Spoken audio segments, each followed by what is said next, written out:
El título de esta enseñanza es El costo que muchos no quieren calcular.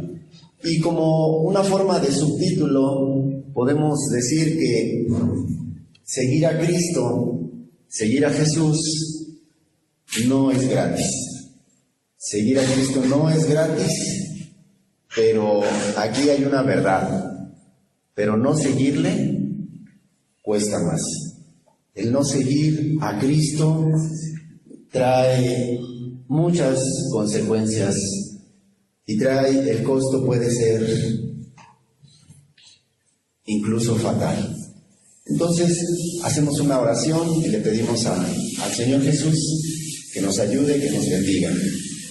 Amado Señor, queremos levantar tu nombre, como dice este canto final, Señor mío, pero necesitamos mucho de ti, que tú estés en la vida de cada uno de nosotros, que estés en la vida de cada amado que el día de hoy ha dispuesto, Señor, este tiempo para venir a escuchar tu palabra, para venir a entonar estos cantos, Señor.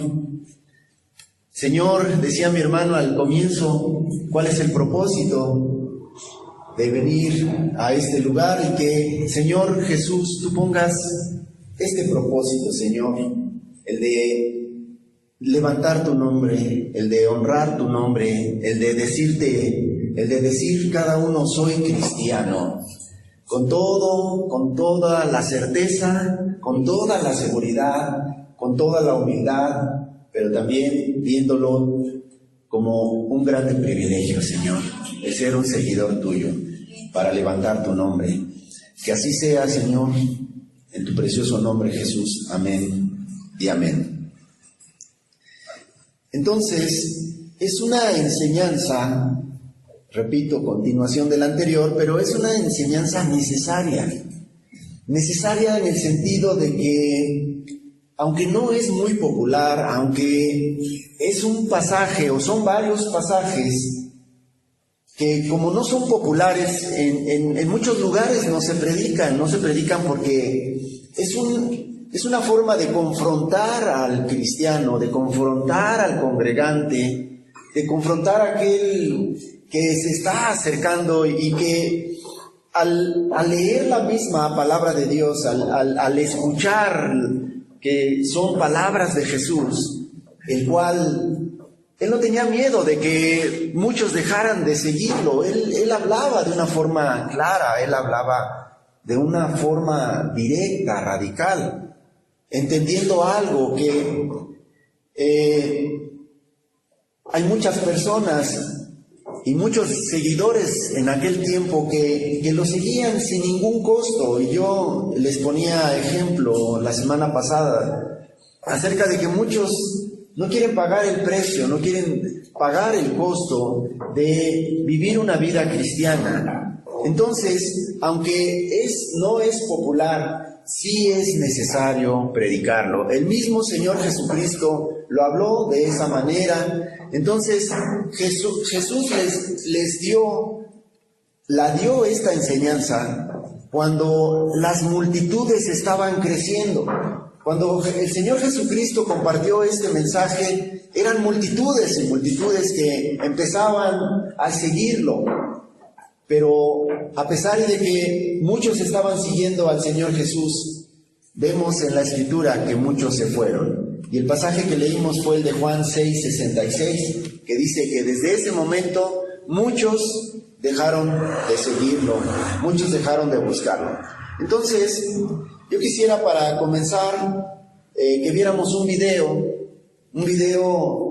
que tal vez ustedes ya lo han visto o también ya lo leyeron y que lo quisiera utilizar como una forma de introducción para este mensaje. Es el llamado de Jesús, el llamado que Jesús le hace a Mateo.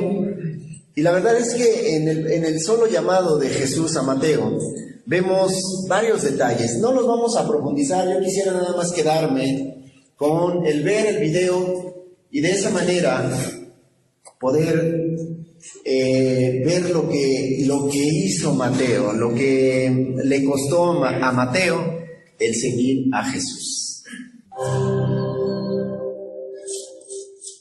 ¿Viste las carreras parqueadas ayer? Darío corrió como una cena. Los judíos no van a las carreras. Tu viejo amigo sí no manejaba las tablas de pesaje. No somos amigos. Siguiente. De acuerdo, bien. Si no fuiste a las carreras, entonces, ¿te quedaste en casa? Fui a ver a mi madre. Eso me desanimaría también. ¿Te preguntó cuándo vas a darle nietos? No pregunto eso. Pensaba que tus padres no te hablaban. Necesitaba hacerles unas preguntas. La madre de un hijo con tu talento debería estar orgullosa. Me avergüenza que use el talento que Dios me dio en contra de él. Siguiente. Eres bueno, Darío. ¿Encontraste cómo hacer dinero con eso? Es simple. Debe ser bonito vivir en un mundo tan simple. Vivimos en el mismo mundo, Darío. Siguiente. ¿Qué más puedes hacer con una mente como la tuya?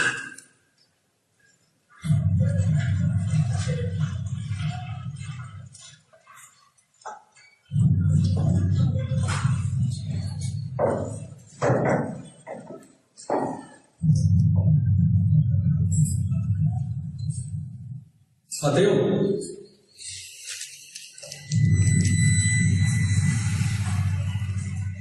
Mateo, hijo de Alfeo.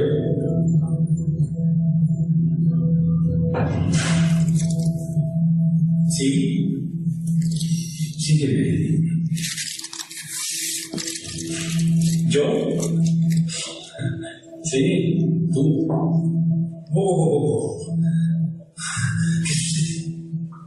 ¿Tú quieres que me una? Sigue tu camino, predicador. ¿Tienes alguna idea de lo que él hizo? ¿Tú lo conoces? Sí.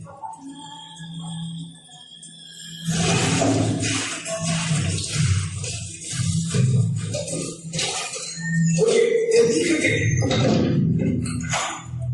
¿Qué estás haciendo? ¿A dónde crees que vas? Carius, déjame ir. Perdiste la razón. Tienes dinero, Quinto te protege. Ningún judío vive como tú. Vas a dejar todo eso. Sí.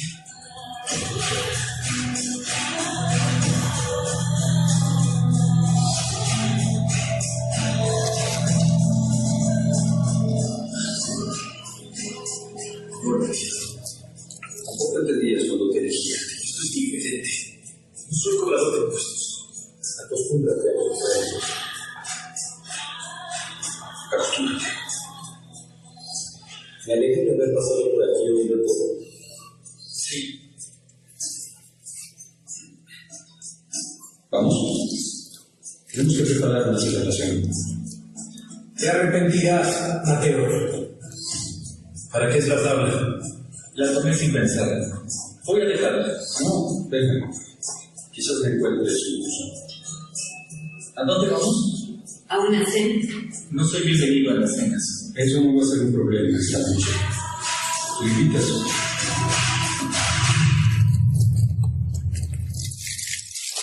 Bien. Hay, como les comentaba, hay varias cosas que pudiéramos sacar un buen rato, pero yo quisiera quedarme nada más con el video en sí y con el transcurso de la enseñanza, pues ver algunas verdades. Lo que sí podemos decir es que en ese momento él atendió el llamado de Jesús. Tenía protección, tenía dinero, era un enemigo del pueblo judío, pero él tomó una decisión. Entonces nosotros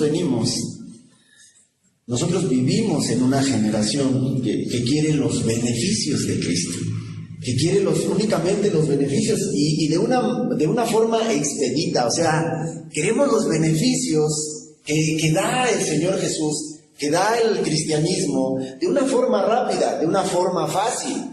Porque hoy en día eso es lo que más es más atractivo.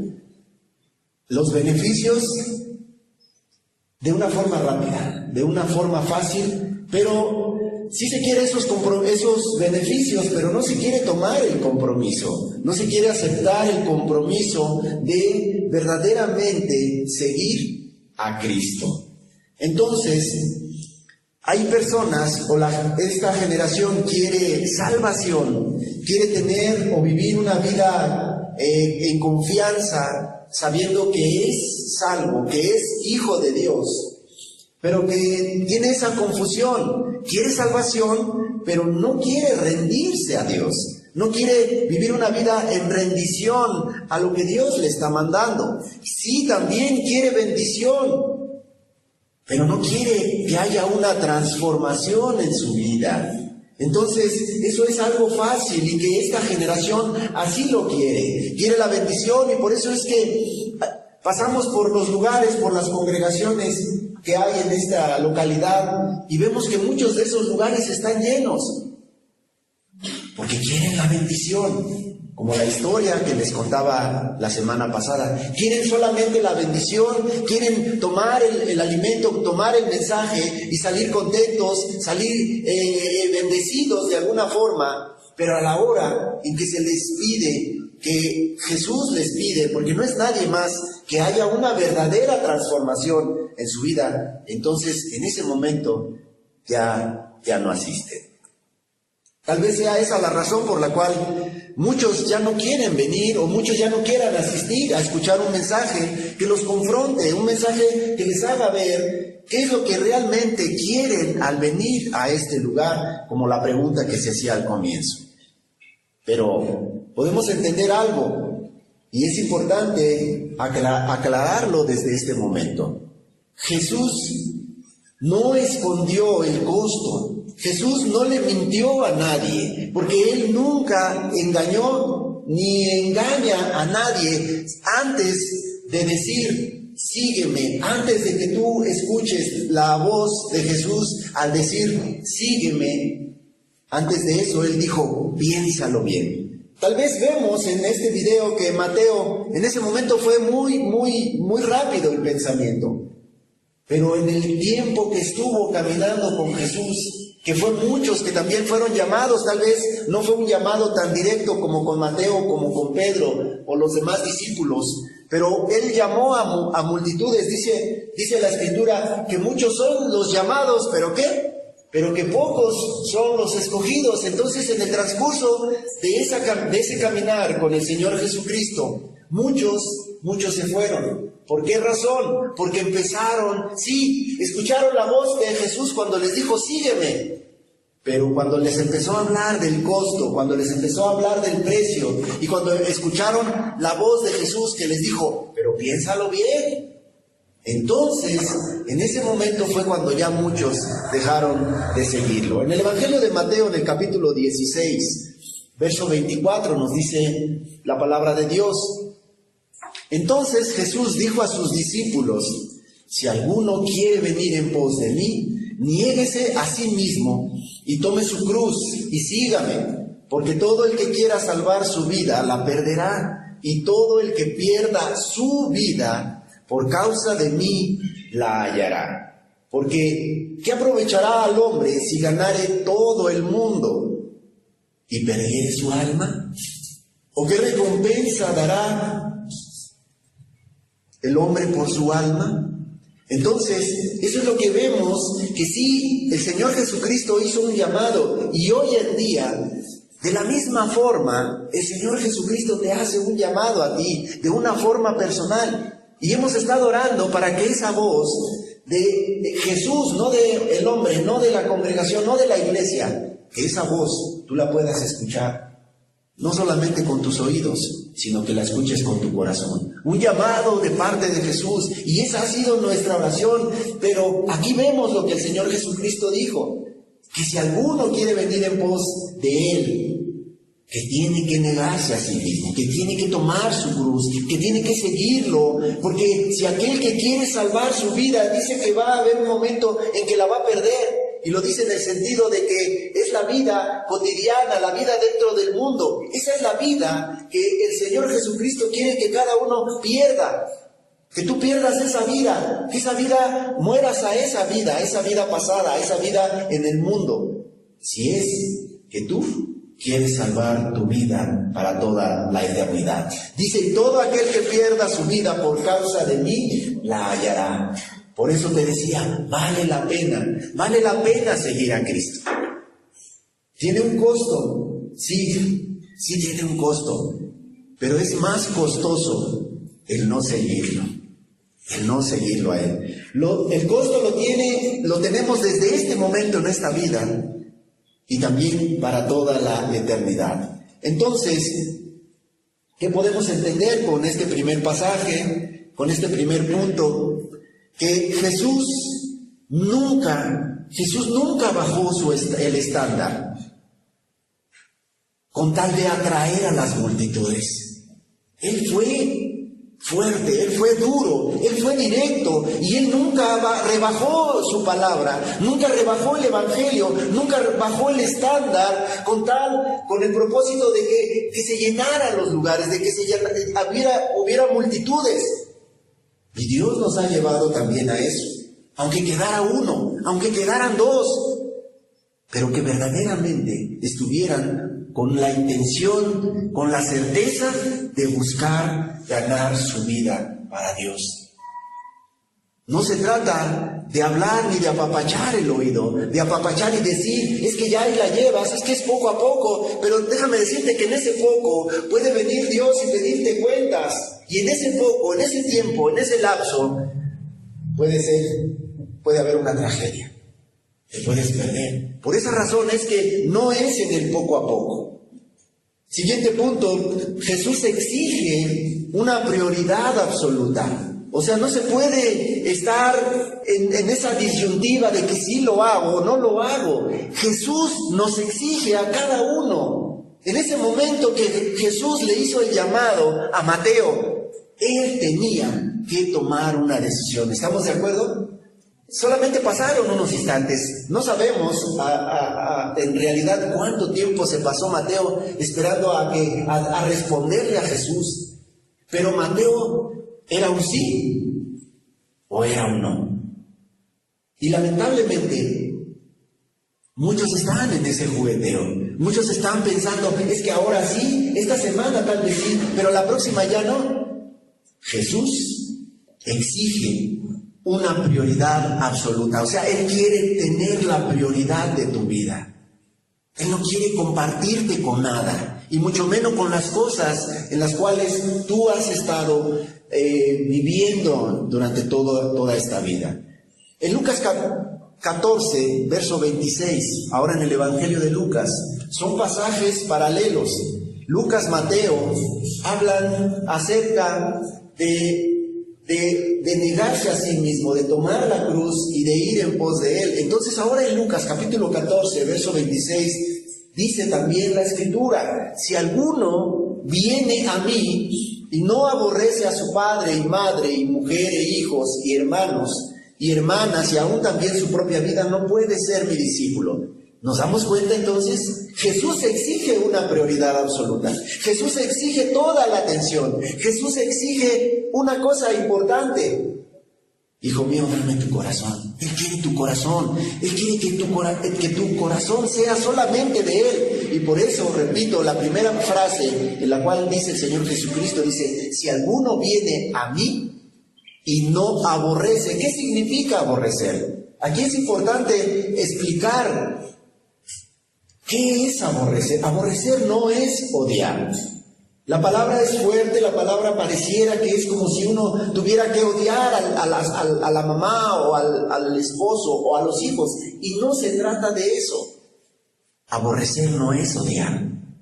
Es amar también, pero menos en comparación del amor de Jesús. Y es que cuando tú amas a tu padre, a tu madre, a tu esposo y a tus hijos, pero los amas en el amor de Cristo, esa es la mejor forma de poder amar a tu prójimo. Pero si te das cuenta, ya estás poniendo como una prioridad, en primer lugar, amar a Jesús. Y esa es la mejor forma en la cual tú vas a poder amar a las personas que te rodean. Entonces, aborrecer no es odiar, es amar menos en comparación de lo que se ama a Cristo.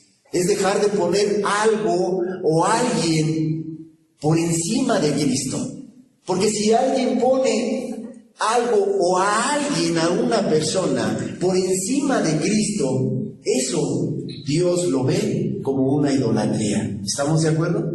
¿Por qué razón? Porque dice que honrarás al Señor tu Dios por sobre todas las cosas y que no vas a poner a ninguna imagen ni semejanza de hombre delante de Él. Por eso es que vemos que en este punto lo que Jesús exige es una prioridad absoluta. Y el dejar de poner algo o alguien por encima de Cristo, ahí es donde viene, ¿verdad? Que se pone el trabajo, que se pone el dinero, que se pone la esposa, que se ponen a los hijos, que se pone el negocio, que se ponen muchas cosas. Por eso dice poner algo o alguien por encima de Jesús. En el momento en que quiere uno atender al llamado de Jesús, todas las demás cosas están por debajo de Jesús, porque Jesús exige una prioridad. Y la recompensa, déjame decirte, es especial y preciosa. Poner algo o alguien por encima de Cristo viene siendo la familia, vienen siendo las relaciones interpersonales, ¿sí? También la familia, las opiniones, pueden ser también las tradiciones, y tradiciones hay muchas, opiniones también, porque se puede dar o escuchar una opinión de una persona y con esa opinión te haga dudar, te haga decir, ¿será cierto o no será cierto el seguir a Jesús? Las relaciones también. ¿Qué pones por encima de Jesús? ¿Una relación? ¿La estás poniendo por encima de Jesús? ¿A tu propia familia la estás poniendo por encima de Jesús? Jesús es claro y Jesús es radical y dice que Él exige una prioridad absoluta. Y algo más que Jesús quiere es que aún lo pongas a Él por encima de tu propia comodidad personal, que es algo en donde muchos se detienen, en donde muchos tropiezan. ¿Por qué? Porque el seguir a Cristo no es fácil. Cuando a Jesús le preguntaron que dónde moraba, el mismo Señor Jesucristo, ¿qué dijo? Que no tenía dónde reposar, dónde recostar su cabeza. Que mejor los animales del campo tenían una guarida donde se pudiera resguardar del tiempo, de las inclemencias, pero que Él no tenía dónde. Entonces, cuando se piensa en eso y se piensa, es que voy a dejar mi comodidad personal, es que si decido seguir a Jesús, es que ya no voy a faltar todos los domingos porque van a querer que ahí esté. No, es que no queremos a tu persona. Jesús quiere tu corazón. Y cuando tú entregas tu corazón a Jesús, la verdad es que esa comodidad personal se hace a un lado. Porque qué especial y qué precioso es cuando estás acostado y te despiertas y escuchas la voz de Jesús que te dice que quiere estar contigo. Cuando tú entiendes y despiertas y dices, es que Jesús me está esperando. Y haces a un lado la comodidad personal. Ay, qué ricas están las cobijas. Es que cuánto frío hace allá afuera. Está bajando mucho la temperatura. No, yo mejor me quedo aquí, voy a orar aquí. Y cuando te das cuenta, pues ya nuevamente ganó el sueño, el cansancio, la pesadez. Y ya no se pudo estar con Jesús. Esto es lo que Él quiere. Y aún la misma comodidad personal, tú la hagas a un lado. En el Evangelio de Mateo, en el capítulo 10, verso 37, también nos dice la palabra de Dios: el que ama a padre o madre más que a mí, no es digno de mí. El que ama a su hijo o hija más que a mí, no es digno de mí. Y ahí nos podemos dar cuenta de lo directo que es el Señor Jesucristo, que Él no quiere compartir con nadie. Porque primeramente lo que quiere es llenarte a ti de su amor. Quiere llenar tu corazón de su amor, de su bondad, de todo el fruto del Espíritu Santo. Y en el momento en que tú eres lleno de la presencia del Espíritu, de la misma persona de Cristo, entonces tú ya vas a poder amar a tu madre, a tu padre, a tu hija o a tu hijo. Por eso, aquí en Mateo, y nos damos cuenta por qué razón se quedó con la tablita Mateo, porque hizo el evangelio más largo, los capítulos más largos hablando de Jesús. Ahí estuvo Mateo escribiendo. Ahí vemos entonces en Mateo que él de viva voz escuchó decir a Jesús. No es ningún predicador, no lo digo yo, es Jesús el que está diciendo: el que ama a padre o a madre más que a mí, no es digno de mí. Hoy, muchas personas dicen, o más bien muchas personas no rechazan a Jesús, no rechazan a Cristo, no lo rechazan. Vienen, se congregan, tal vez leen, tal vez oran, tal vez hacen un servicio. Eso significa que no lo están rechazando al 100%, pero lo que hacen es colocarlo en un segundo lugar. No lo rechazan, ¿te das cuenta? Vienen, se congregan, leen, oran, tienen tal vez algún servicio, pero en su corazón no está Jesús tomando el primer lugar. Entonces, ¿qué hacen? No lo rechazan, pero sí lo ponen en segundo plano. Lo ponen en segundo lugar. Cuando acabe mis actividades de esto, cuando termine esto, cuando vaya a hacer esto. Entonces ya después atiendo las cosas de Jesús. No lo rechazan, pero lo ponen en segundo lugar. Cuando vemos que Jesús lo que está pidiendo, lo que está exigiendo es una prioridad absoluta.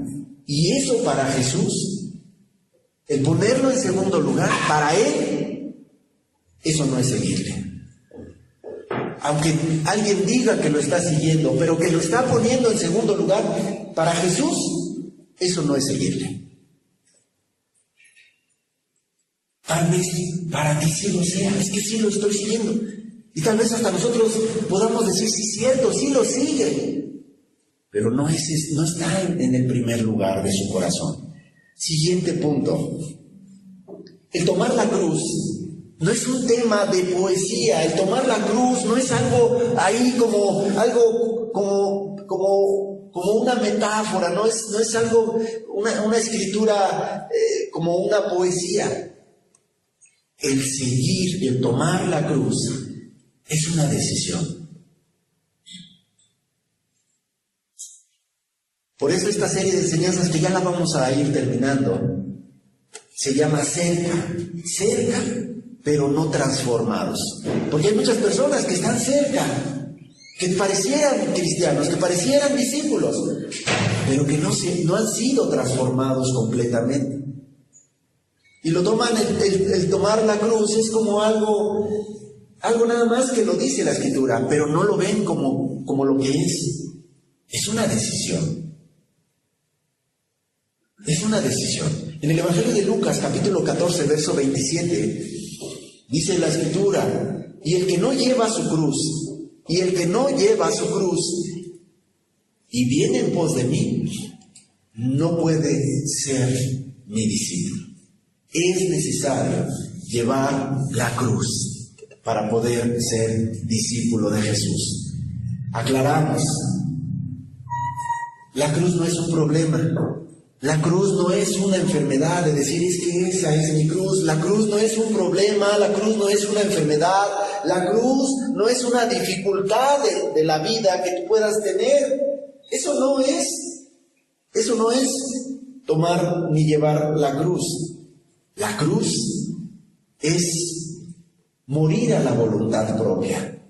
El no hacer tu propia voluntad, eso es tomar la cruz. La cruz entonces es morir a la voluntad propia. Como decía un pasaje, ya no vivo yo, sino Cristo vive en mí. La cruz también es decir no cuando la carne dice sí. Porque la carne quiere seguir gobernando. Porque la carne quiere o tiene una necesidad. Pero cuando tú tomas la cruz y decides llevarla, entonces tú le dices a la carne, no me vas a gobernar. No vas a volver a hacer que yo ceda a tus deseos, a tu necesidad. Me voy a dejar guiar por lo que dice el Espíritu. Porque dice la Escritura también que los deseos de la carne son contra el Espíritu y los deseos del Espíritu son contra la carne. Si tú te dejas vencer, y digo te dejas porque es una decisión personal, es una decisión tuya. Si tú te dejas vencer por el deseo de la carne y no por el deseo del Espíritu, no puedes ser discípulo de Jesús porque no estás llevando la cruz. Porque el llevar la cruz es decirle no cuando tu carne te está diciendo sí, sí, hazlo.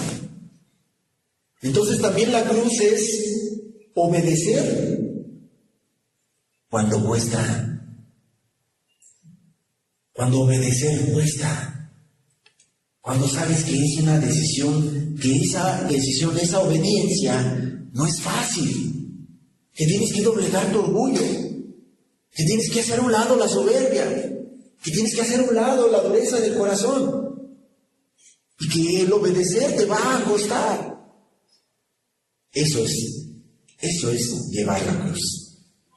Eso verdaderamente es llevar la cruz. En la carta que le escribió el apóstol Pablo a los Gálatas, en el capítulo 2, verso 20, dice, con Cristo estoy juntamente crucificado. Y ya no vivo yo, mas Cristo vive en mí. Y lo que ahora vivo en la carne, lo vivo en la fe del Hijo de Dios, el cual me amó a mí y se entregó a sí mismo por mí. Cuando nosotros tenemos esta verdad, cuando la tenemos presente, que Él se entregó a sí mismo por mí, entonces eso te da fuerza, eso te anima, eso te alienta. Y eso te lleva a decir, como dice el apóstol Pablo, ya no vivo yo, Cristo vive en mí. ¿Por qué razón? Porque yo ya morí a mi carne, ahora Él está viviendo en mí. ¿Por qué? Porque yo he crucificado mi carne juntamente con Cristo. Porque yo mis pasiones ya las llevé a la cruz, ya las dejé allí. Ya no las traigo en mi persona. Estoy juntamente crucificado con Él. Y la cruz aparece cuando obedecer a Dios te cuesta algo real. Cuando tú obedeces a Dios y te cuesta algo real, en ese momento vas a entender lo que significa cargar la cruz de Jesús, cargar la cruz de Cristo.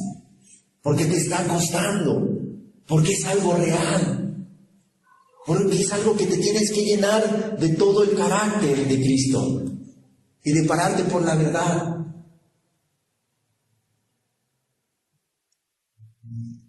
Y lamentablemente, la cruz, aunque muchos digan que traen la cruz, que traen el crucifijo y dicen, es que la cruz tiene poder. ¿Sabes qué hace el diablo cuando ve la cruz? Cuando te ve un crucifijo, se ríe. Se ríe. Pero cuando tú tomas decisiones,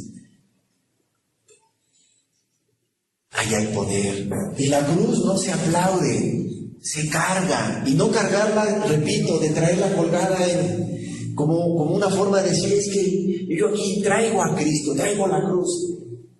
No, eso es en la toma de decisiones. Que traes la cruz y te está fortaleciendo en esa toma de decisiones. Siguiente punto, Jesús manda a calcular el costo. Repito, es un complemento de la semana pasada, y entonces lo que hace Jesús es mandar a que cada uno calcule el costo, lo que implica. Si te das cuenta en el video, de una forma breve, este soldado romano le dijo, oye, Espérate, ¿sabes lo que te implica? ¿Estás calculando el costo de la decisión que vas a tomar? Y el soldado romano le dice, oye, tienes todo el dinero, tienes el respaldo de las autoridades superiores, de los romanos. Aunque él sabía que era despreciado por el mismo pueblo, era despreciado por sus mismos padres, porque estaba cobrándole los impuestos a su mismo pueblo. Y no dice la escritura, o no recuerdo haber leído, que diga que les cobraba de más, pero de que era aborrecido por el pueblo, era aborrecido. Tenía mucho dinero y por eso, bueno, al final no lo dice la escritura, pero cuando le dice Jesús que no iba a haber problema porque ahora él iba a pagar la cena, es porque él no podía entrar a ningún lugar a compartir una cena, a compartir una Pascua. Pero si él la pagaba en ese momento, él iba a hacer, porque tenía el dinero, tenía el poder, tenía el respaldo del Imperio Romano. Y él tuvo que calcular ese costo. Bueno, aquí vemos que Mateo perseveró, porque hasta ahora tenemos su evangelio, el evangelio de Mateo. Él perseveró. No lo investigué, pero en la escritura dice que él murió, tuvo una muerte también fuerte por seguir a Cristo. Y él calculó el costo que le implicaba.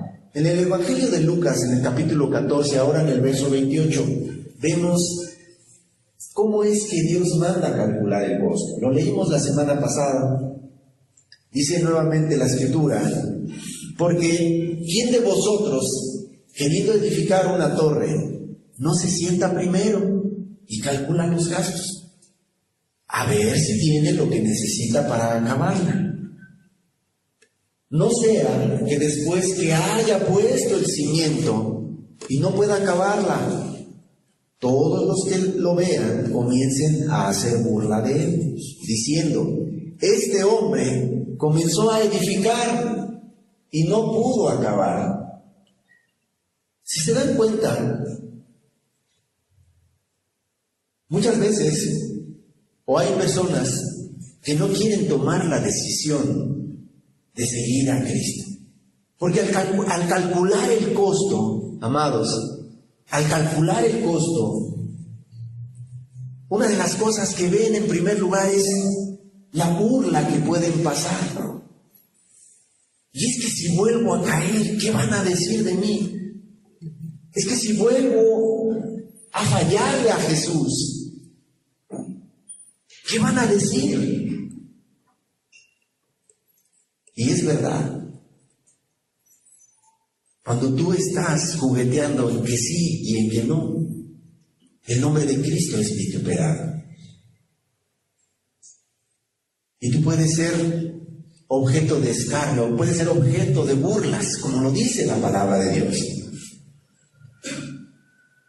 Y el costo es alto, sí, como vimos el subtítulo de la enseñanza, pero se paga un mayor costo si no tomas la decisión de seguir a Jesús. Entonces, ¿qué hace el Señor Jesucristo? Él utiliza dos ilustraciones. Acabamos de leer una acerca de la torre, de edificar una torre. Y lo que podemos ver en este ejemplo es que se puede comenzar bien. Se pone, dices, no sea que se haya puesto el cimiento. Y sí, el cimiento sí es difícil. Quien sabe y construye casas sabe que el cimiento es una de las partes más difíciles, porque hay que hacer bien los cimientos. Pero se puede tener un buen inicio. Pero ¿qué pasa? Que si después de esos buenos cimientos, después la barra se va toda chueca, se va desnivelada, tiene muchos defectos. O como dice la escritura, no se valora el costo y hace mal el cálculo y resulta que pidió solamente 1 millar cuando se van a ocupar 3 o 5 millares para poder cerrar esa casa. Entonces, en esta ilustración de la torre, Jesús, el Señor Jesucristo, habla acerca de un buen inicio, pero de una mala conclusión, de que no hay una conclusión efectiva. ¿Por qué razón? Porque puede ser que al edificar esta torre hay una falta de compromiso. Esa falta de compromiso lleva a que no se evalúa bien el costo, todo lo que implica terminar esa torre. Y esa es una falta de compromiso, es una falta de decisión. Y que por esa falta de compromiso y decisión, yo no lo sé, queremos que ya no pase más tiempo, queremos que ya en este año, o en este mes, o en 2 semanas que vamos a concluir esta serie de enseñanzas, tú puedas decir, como Mateo, no me interesa nada. Y así con cada uno de los llamados que Jesús hizo a los apóstoles, como el llamado de Pedro, en un momento difícil de su vida también. ¿Cómo lo podemos aplicar a nuestra vida de manera espiritual? Esta ilustración de la torre, que muchas veces se puede llevar o hacer las cosas por emoción. Y la emoción, amados, no es decisión. Alguien puede confesar su pecado, y eso puede ser una emoción. Pero si no se aparta de él, como dice la Escritura, ¿estamos de acuerdo? Dice, el que confiesa su pecado y se aparta de él, alcanzará misericordia. Pero si solamente en esa emoción lo confiesa, lo dice, lo habla, ya es grande ganancia. Déjenme decirlo, porque para que alguien confiese su pecado, ¿cuánto ha costado últimamente? Dicen, yo no lo vi, pero cuando yo llegué a una reunión como esta, todavía sí me alcancé a ver que la gente se ponía de pie y no le importaba. Confesaba su pecado, lo gritaba. ¿Por qué? Porque llegaba un temor santo de Dios, de que si en ese momento esa persona se moría y no confesaba su pecado, no arreglaba su vida con Dios, estaba perdido. Era un temor de Dios, era una convicción del Espíritu, y eso es lo que estamos orando. Y eso no para todos es, ¿no? Pero repito, también puede ser que alguien solamente lo haga por emoción, sin que tome una verdadera decisión de apartarse de ese pecado que confesó.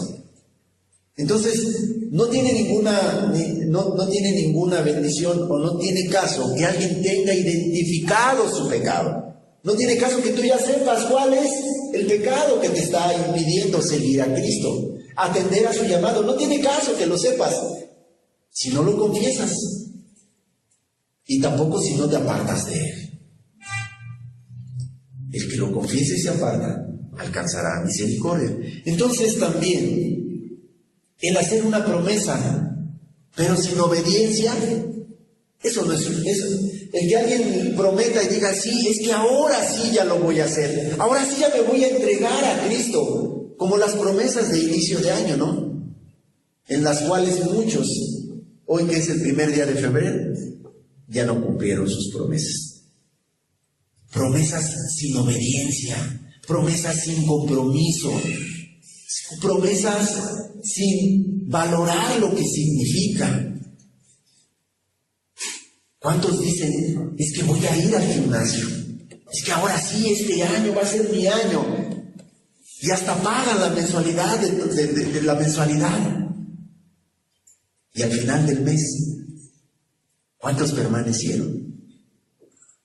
Promesas sin obediencia, porque significa compromiso, significa decisión. Una promesa sin obediencia no significa nada, no avanza. Y también un inicio sin perseverar. Qué bueno que ya tomaste la iniciativa. Qué bueno que ya iniciaste, qué bueno que ya vas al gimnasio y empezaste bien, con toda la actitud, haciendo ejercicio, ya bajando algunos gramos, bajando algunas tallas. Pero ese inicio necesita perseverancia. Y esa perseverancia es la que va a traer los resultados en las siguientes semanas o en el siguiente mes. ¿Será diferente en lo espiritual? Si inicias, pero tú no perseveras, obviamente no se van a ver los resultados. Tú necesitas iniciar, tomar decisión, iniciar, pero no solamente iniciar, sino perseverar. Y desde el día domingo, en la tarde, ya estás pensando en la siguiente semana, o en el siguiente día. Entonces, ¿qué tengo que hacer? Entonces, ¿qué tengo que hacer para... tengo que tomar mi cruz, pero tengo que tomar decisiones. Tengo que confesar mi pecado, ya lo tengo identificado. Apártate de él, me tengo que apartar de él. Oye, es que la carne, sí. Tienes que sujetar la carne. El libro de Eclesiastés, capítulo 7, verso 8, nos dice la Escritura: mejor es el fin del negocio que su principio. Mejor es el fin del negocio que su principio. Mejor es el sufrido de espíritu que el altivo de espíritu. Entonces, el que concluye lo que ha empezado, ese es el que va a tener un beneficio. Porque mejor es el fin del negocio, dice, que su principio. Y mejor es el sufrido de espíritu que el altivo de espíritu. Cuando una persona tiene altivez de espíritu, tiene soberbia, tiene orgullo, dice la Escritura, que va a ser quebrantado. Que va a ser quebrantado. ¿Cuándo? No lo sé. Pero aquel que se humilla será enaltecido. Entonces Dios no busca comienzos emocionantes.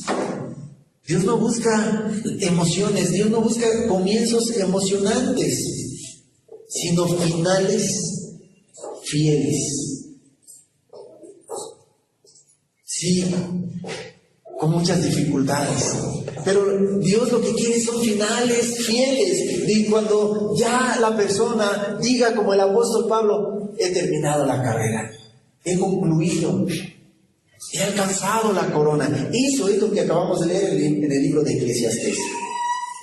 Entonces Dios no busca comienzos emocionantes o emocionales, sino finales fieles. Siguiente punto: una guerra que muchos no quieren enfrentar. Y ese es el otro ejemplo del cual el mismo Señor Jesucristo habló de una torre, pero también habló de una guerra. ¿Sí? En el Evangelio de Lucas, en el capítulo 14, verso 31, Lucas 14, 31, nos habla de este otro ejemplo. Dice: ¿o qué rey, al marchar a la guerra contra otro rey, no se sienta primero y considera si puede hacer frente con 10,000 al que viene con él, contra él con 20,000? O sea, ¿qué rey se pone a pensar sí, con 10,000 vamos a vencernos? El otro viene con 20,000. Bueno, si este de 10,000 va con Jesús, con Jehová de los ejércitos, ¿qué son los 20,000, verdad? ¿O no, hermanos? No los veo muy convencidos. Bueno, entonces, verso 32, y si no puede, cuando el otro está todavía lejos, le envía embajada y le pide condiciones de paz. O sea, está bien, son muchos, no queremos guerra. Mejor, ¿sabes qué? A ver, ¿qué quieres? ¿Un terreno? O sea, pide esas condiciones de paz, ¿ok? Verso 33, así pues, cualquiera de vosotros que no renuncia a todo lo que posee, no puede ser mi discípulo. Y ese es el ejemplo que habla. Sí, uno es la torre, la construcción de la torre. Este es el otro ejemplo. Una guerra que muchos no quieren enfrentar. No quieren enfrentarse. Y la vida cristiana, déjame decirte que es presentada como una guerra. El pueblo de Dios siempre está en una guerra continua. El pueblo de Israel así fue desde aquellos tiempos y hasta el día de hoy siguen guerras. Siguen guerras. Ahora no sabemos mucho acerca de los propósitos de Dios en cuanto a las guerras con el pueblo de Israel, pero de que significan algo. Y en lo espiritual, el pueblo de Dios y la vida cristiana es presentada como eso, como una guerra. Y nosotros estamos en una guerra continua. Pero dice la Escritura que con pocos o con muchos, Él nos da la victoria. Pero esa es una guerra, amados. Y dice en el libro de Efesios, en el capítulo 6, verso 12, porque no tenemos lucha contra sangre y carne, sino contra principados, contra potestades, contra los gobernadores de las tinieblas de este siglo, contra huestes espirituales de maldad en las regiones celestes. ¿Te das cuenta? Sí, es verdad, estamos en una guerra continua. Y esa guerra, esa lucha, no es contra tu esposa, no es contra tu esposo, no es contra tu padre, tu madre, tus hermanos, no es contra carne y sangre, sino contra principados, contra potestades, contra los gobernadores de las tinieblas de este siglo, contra huestes espirituales de maldad en las regiones celestes. Y que si tú no estás cubierto, si tú no estás vestido con la armadura de Cristo, ¿sabes qué va a pasar? Eres vencido. Son huestes de maldad en las regiones celestes. Tú no tienes el yelmo de la salvación y enseguida te llega un dardo en la mente, una guerra en la mente, y eres vencido. Si tú no tienes la seguridad de la salvación, si tú no tienes claro que Jesús murió por ti, que dio su vida, que te redimió de tus pecados, que ya no tienes nada que pagar, si tú no tienes esa seguridad de esa salvación, eres blanco fácil. Si tú no tienes el escudo de la fe para proteger tu corazón, y que dice la Escritura, sobre toda cosa guardada, guarda tu corazón, y tú no guardas tu corazón porque no tienes el escudo de la fe, las huestes espirituales de maldad te van a acabar. La vida cristiana es presentada como una guerra constante. Y tú vas a tomar la decisión, si quieres, enrolarte en el ejército de Dios. Pero no vas a estar solo. No vas a ir en tus fuerzas. Vas a ir con la armadura de Dios. Y el ángel de Jehová, dice la Escritura, que acampa alrededor de aquellos que le temen y le honran. Y además Jesús, fíjate que en aquel tiempo yo meditaba en la mañana al orar y decía, es que cuando Jesús dijo que se iba a ir, ¿cómo se sintieron los discípulos? ¿Se sintieron tristes? ¿Se sintieron decepcionados? Imagínate a Mateo, que le dijo, ven y sígueme, y que dejó todo el dinero, que dejó ahí el respaldo del imperio romano, y que después ven que se va Jesús, que lo aprenden, que lo crucifican. ¿Te imaginas lo que pudo venir a la mente de Mateo, el pensamiento de Mateo? Para esto dejé mi prosperidad, mi economía, mi seguridad, para esto, para seguir a un hombre que ya está crucificado ahí.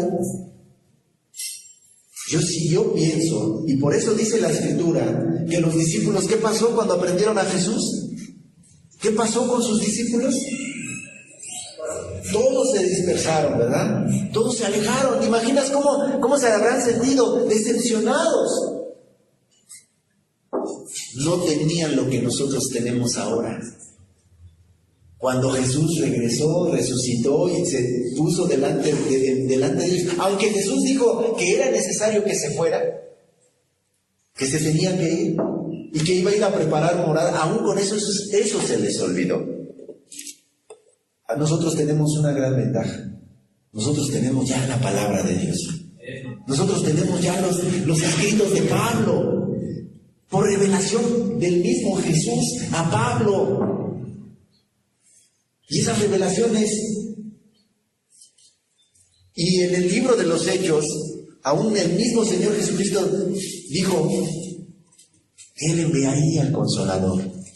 Y cuando Jesús, antes de irse, dijo, pero yo voy a estar con vosotros todos los días de su vida, en la oración sacerdotal del Evangelio de Juan. En ese momento, ellos tenían esa promesa, se les olvidó, nosotros tenemos la palabra. Y que es la palabra de Dios, la que podemos ir a ella y ver, es que Él dijo que iba a estar con nosotros. Entonces, si nosotros vamos a la guerra, si nuestra vida, la vida cristiana es una constante guerra, no estoy solo. Ahí está Jehová de los ejércitos, el que ayudó a David a vencer al gigante. Si tú tomas la valentía y la decisión, como David, al ir a enfrentar a esa guerra, a ese enemigo. Entonces, no decidirse por Cristo, el que tú no te decidas por Cristo, ya estás decidiendo algo. O sea, no lo quieres seguir, ¿sí? No decidirse por Cristo ya es una decisión. Porque ni dices sí, ni dices no, pero no decides. Y eso ya es una decisión, ¿sí? O sea, en otras palabras, el que tú digas ni sí ni no, en el reino espiritual no existe. La neutralidad no existe. Tú no, en una guerra, en una lucha espiritual, en el reino espiritual, tú no puedes decir, es que yo me quedo en medio. Hay que se peleen, hay que se hagan bolas, hay que se sigan peleando, hay que sigan hablando y diciendo. Tú no puedes decir, yo aquí estoy neutral. La palabra de Dios es bien clara. Dice que si no eres frío ni caliente, entonces eres tibio. Y a los tibios, dice la Escritura, que hay consecuencias, que serán vomitados. Mejor sería que fueras frío o caliente y que tomaras una decisión y que no engañaras a tu propio corazón. Entonces, el no decidirse por Cristo, ya estás decidiendo algo, y la neutralidad no existe en el reino espiritual. No existe. Muchos quieren paz. Muchos quieren que haya paz, prosperidad y todo, pero sin vivir, sin pelear esa guerra. Quieres que te vaya bien con la familia, con los hijos, con el dinero, con todo lo que tienes en mente. Pero no quieres luchar por ello. Lo quieres fácil, como hablábamos al comienzo. Lo quieres fácil y rápido, sin que te cueste nada. Muchos quieren la victoria, pero no quieren pelear por esa victoria. Muchos no quieren luchar. Muchos no quieren tomar la cruz.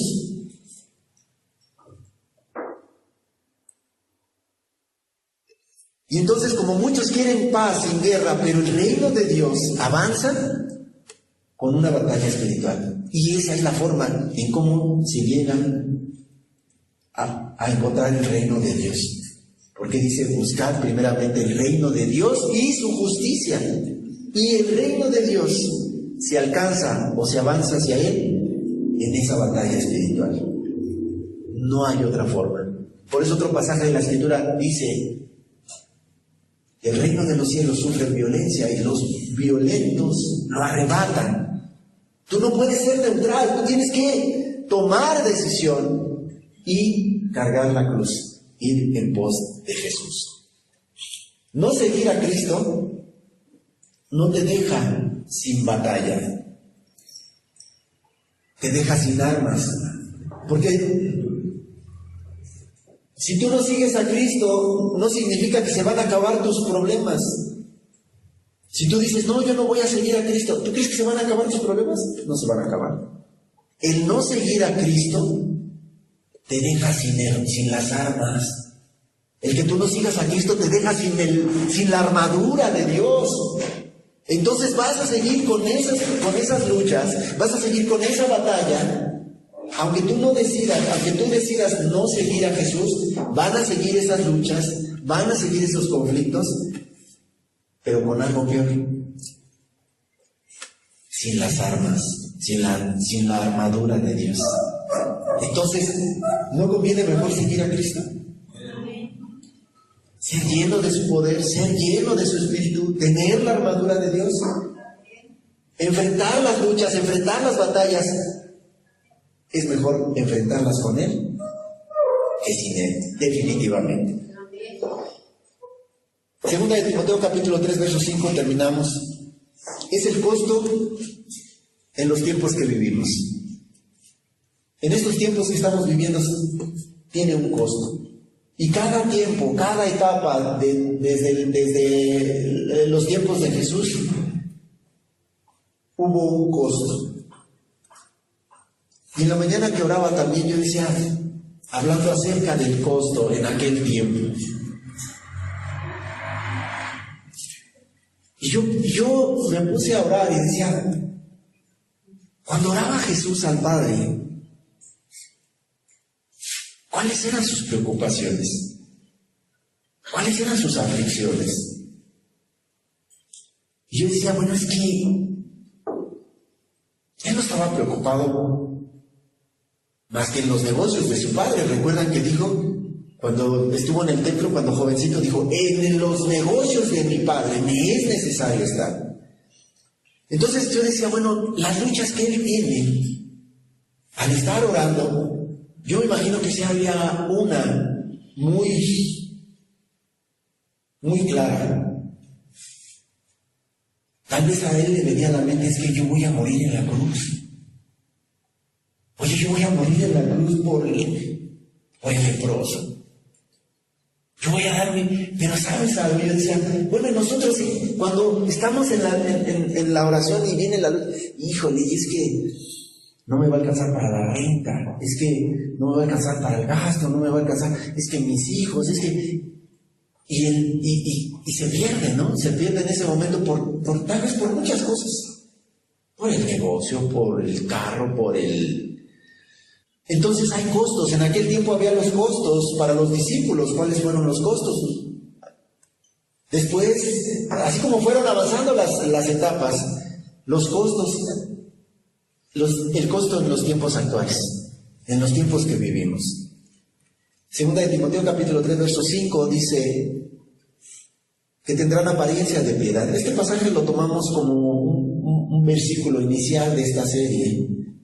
La serie es cerca, pero no transformados, y que hablábamos acerca de que hay muchas personas que tienen apariencia de piedad, pero niegan la eficacia de ella, ¿sí? Entonces dice, en nuestros tiempos, en los tiempos actuales, en el costo en los tiempos que vivimos, dice que tendrán apariencia de piedad, pero negarán la eficacia de ella.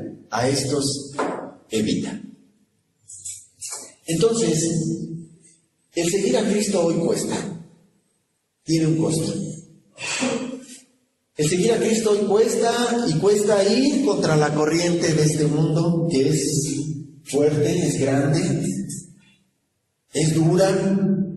Viene toda una multitud y tú vas en contra de la multitud.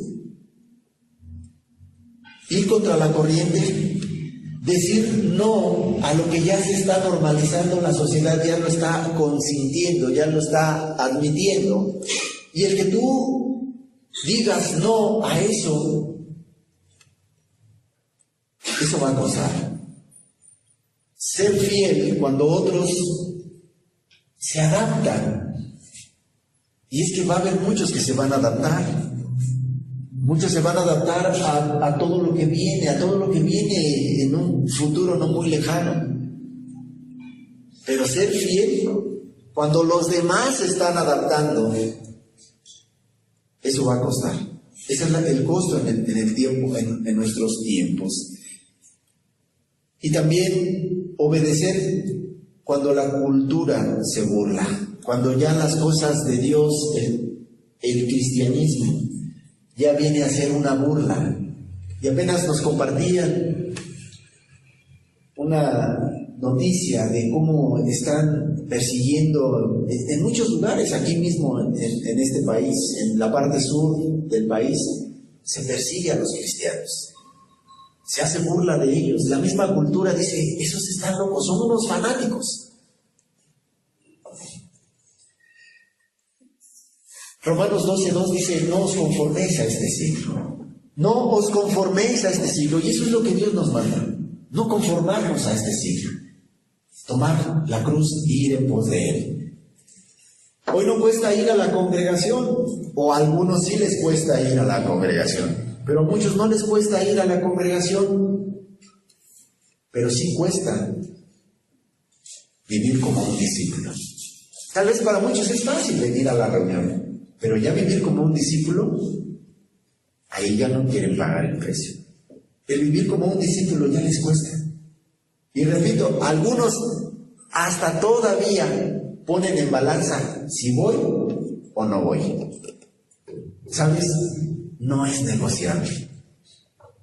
Si tú quieres ir en pos de Jesús, la decisión no es negociable.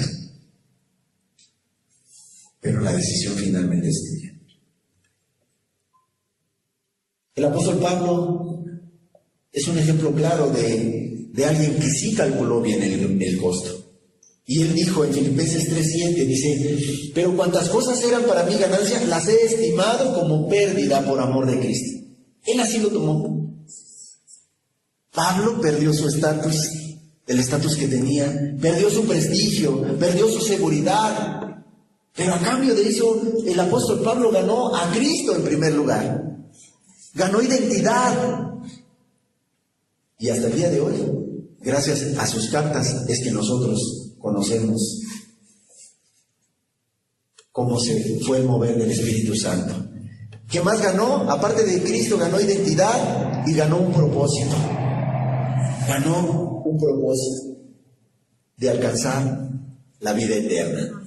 Entonces, el discípulo no calcula lo que pierde, o no se debe de calcular lo que pierde. Más bien, tiene que tener presente la ganancia.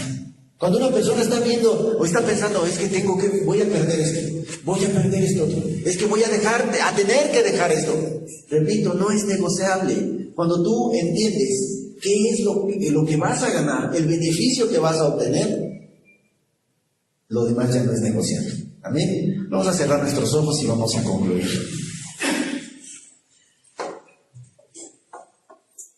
Entonces, el discípulo no calcula lo que pierde, calcula lo que tiene de ganancia por delante. Pero es una decisión necesaria, es una decisión necesaria. No puedes ser neutral, no hay neutralidad en este tipo de decisiones. Y te voy a decir algo. Cuando vimos el video, Jesús no le dijo a Mateo, no le dijo, oye, ven, inténtalo. Y si no puedes, pues ya te vas. Jesús no te pide que lo intentes. Jesús no te puede ni te pide más de lo que tú puedas soportar. Él sabe que tú lo puedes hacer. No te pide que hagas ese intento solamente. Te pide que lo sigas. Te pide que lo sigas. Y no te pide emoción. Te pide una rendición a tu vida, a tu yo, a tu carne.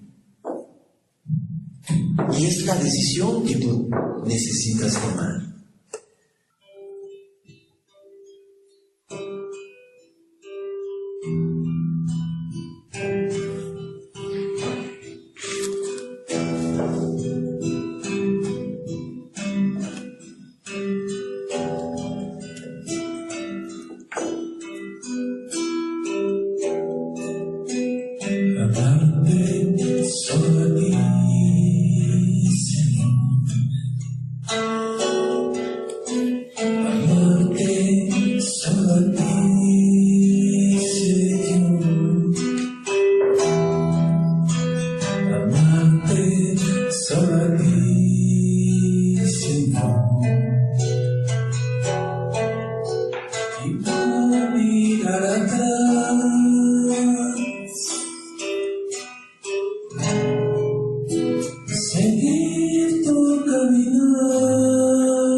solo a ti, Señor.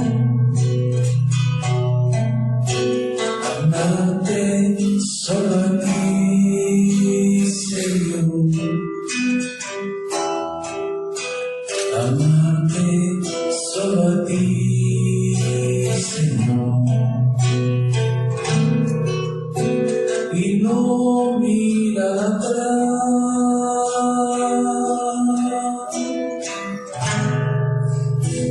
seguir tu caminar, Señor,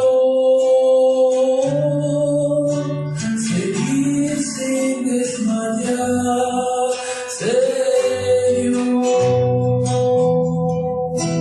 mostrarte tu altar, Señor, y no mirar atrás,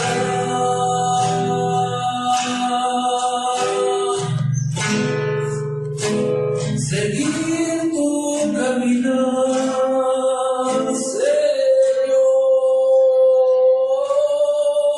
Señor, seguir sin desmayar, Señor, mostrarte tu altar, Señor, y no mirar atrás,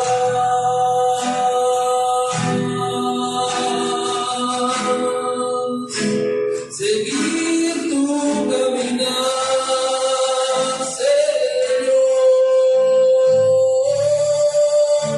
seguir sin desmayar, Señor, mostrarte tu altar, Señor, y no mirar atrás.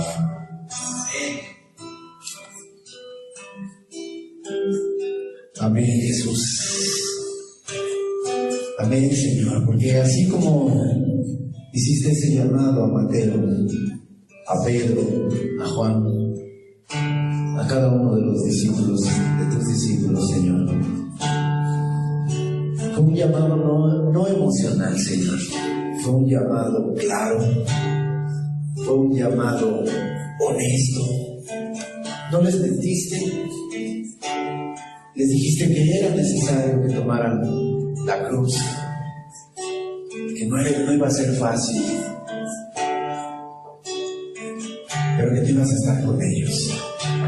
Y así prometiste estar con nosotros, Señor. Seguirte a ti, Señor, cuesta todo. Sí, es verdad. Seguirte a ti cuesta todo, Señor. Pero no seguirte a ti cuesta la vida, Señor. No seguirte a ti es una muerte eterna, Señor. Señor, por eso hoy haz un llamado personal a cada uno. Tú los conoces a cada uno por su nombre. Señor, tú no les quieres mentir. La Escritura es clara, Señor. Tú los quieres llamar para que vayan en pos de ti, Señor. Señor, que cada uno ciertamente evalúe los costos, para no quedar avergonzado, Señor, pero tú muéstrale, Señor, que tú ahí en la cruz lo diste todo por ellos, Señor. Que tú ahí en la cruz pagaste el precio, y fue un precio caro, alto, Señor. Fue tu sangre preciosa, Señor. Y que aún desde cuando estabas con los discípulos, tú sabías que ibas a dar tu vida por ellos, Señor.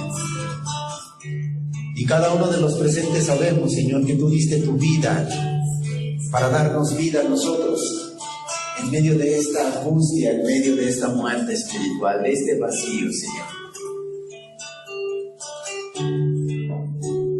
Pero haz ese llamado especial a cada uno, Señor.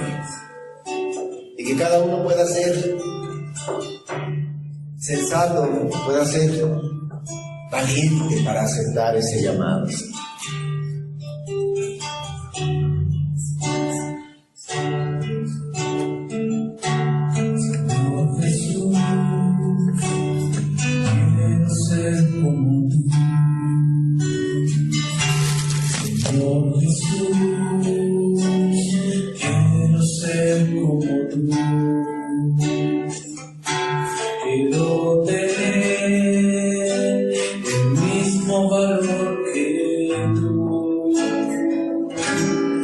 Señor Jesús, hazme como tú, pon en mí tu corazón, tu misma clase de amor. Quiero tener tu misma compasión, tomar la cruz también Señor, y todo por amor. Señor Jesús, quiero ser como tú. Señor Jesús, quiero ser como tú. Quiero tener el mismo valor que tú. Señor Jesús, hazme como tú. Pon en mí tu corazón, tu misma clase de amor. Quiero tener tu misma compasión, tomar la cruz también, Señor, y todo por amor. Quiero tener tu misma compasión, tomar la cruz también, Señor, y todo por amor. Quiero tener tu misma compasión, tomar la cruz también, Señor, y todo por amor. Que así sea, Señor Jesús, que cada uno pueda decir en sus propias palabras esto. Señor, de forma valiente, de forma honesta, sensata, de forma clara, directa, sin emociones, Señor. Porque no es por emociones, es por decisiones, Señor. Cada uno tome esa decisión de seguirte a ti, no de seguir a un grupo, no de seguir a una religión. La religión, el hombre falla, pero tú no fallas, Señor Jesús. Y seguirte a ti es la mejor decisión. Gracias, Señor, gracias por tu palabra, gracias por tu verdad, Señor, gracias por el alimento el día de hoy. Señor, que sea de provecho para cada uno de los presentes. Esta palabra que es maná, que es alimento espiritual para su vida, Señor, para que tomen decisiones. Gracias en el nombre de Jesús. Amén y amén.